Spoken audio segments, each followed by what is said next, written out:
Hey everybody, this is Dustin, your RV specialist.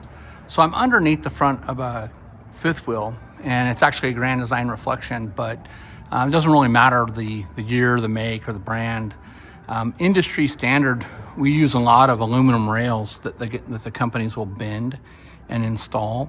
And those rails get secured with screws underneath this. So if you're not familiar with what this plastic ridge is, it's a screw cover, and typically one side is longer and the other side is shorter, and this is to kind of be offset to hide the difference between the transitions from the fiberglass cap to the Phylon undernose.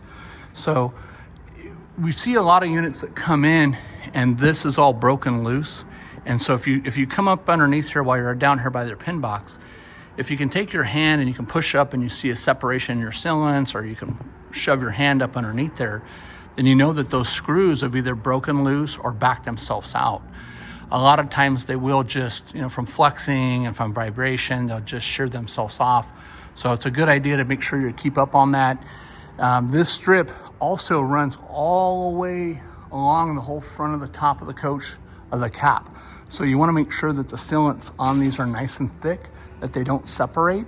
A lot of times you won't see it very clear and it will crack, and then it'll allow water to run all the way down through these channels, and it will rust and damage all the screws all the way up and down, and then cause water to get back behind the walls where you don't want them. Another thing that I like to do is these corner caps that are here, they come with a hole pre-drilled in from the manufacturer, but I typically will take like a 1/4 inch drill bit and drill the hole bigger to let any water that gets in here come out. That's used to get the water out of there. And sorry for all the background noise. It's the techs walking around with their radios on and everybody communicating with each other. So these, keep an eye on them not to split. Again, remember not to over tighten them because you'll crack the plastics up top here. So when I say, use a Robinson screwdriver, hand tighten them, don't use a drill gun, or you'll take a risk of cracking them and indenting them. But make sure, again, all the sealants on all this stuff, whether it be the sides, the tops, the sides of these moldings, that everything is sealed around all the lights. Also watch for, a lot of times we'll see the insert molding, so you can see how I can tap on that, and I'm just barely tapping on it, right?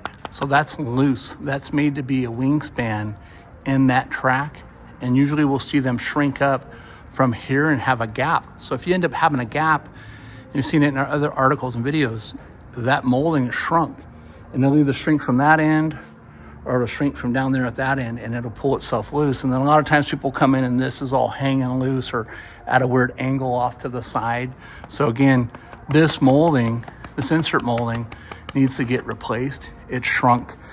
Those insert moldings are pretty much everywhere. They're at the roof line, they're on all your side seams and transitions, and when those shrink up, and they shrink up this way as well as lengthwise, it's now not acting like an umbrella to deflect the water from getting in there. So a lot of times it'll get into the side seams on the roofs, above your slide out toppers, above your gutter rails on your slide out rims, and cause a lot of damage. So I know I'm spinning and going off in a bunch of different directions. I originally was starting with, just explain this to you guys, so make a hole bigger. You could always add another hole if you wanted down here or here on the side. And again, this is just to let any water that gets past there escape out. These a lot of times will plug up real easy, and then the water won't come out. And if it can't drain easily, it's going to just build up and it's going to run through that track and rot all the screws. So, okay, hopefully these tips help, and thanks so much for watching.